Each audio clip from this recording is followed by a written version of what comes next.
Ginagamot niya yung sugat. Yan, magmahalan yung aming mga doggy. Yan, ito yung pusa, pati aso. Ginagamot niya yung pusa namin. May sugat kasi sa leeg. Ginagamot ng aso namin ang pusa. Ganyan sila magmahalan. Diba? Very touching.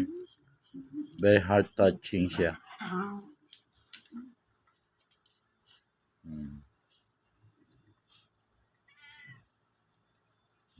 Ginagamot niya.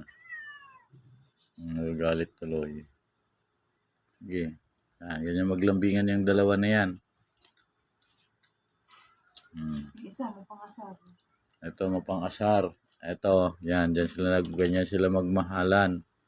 Yung aming aso at pusa.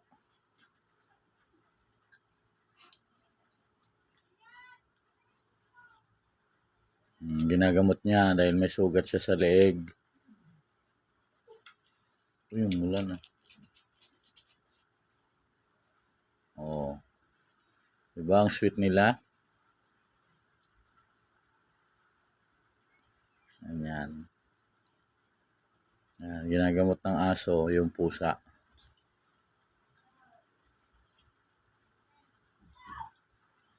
Sana magustuhan ng mga viewers.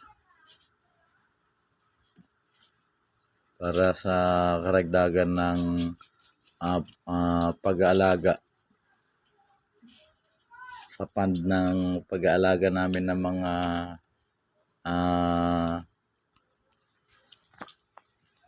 hayop.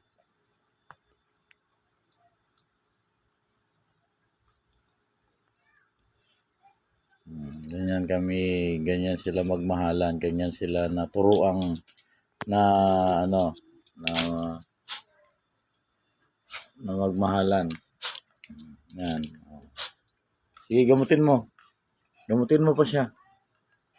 Puntahan mo pa dito. Dito. Puntahan mo pa dyan. Dyan. Dito. Ayun na. Tapos na daw. Tapos na daw.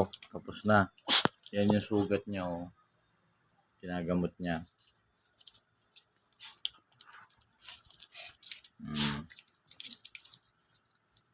Yan. Ito yung aming doggy. Si Snoopy. Ayan, si Snoopy.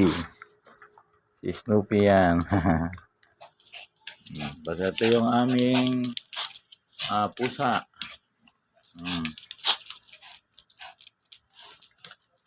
Ayan ang aming buddy.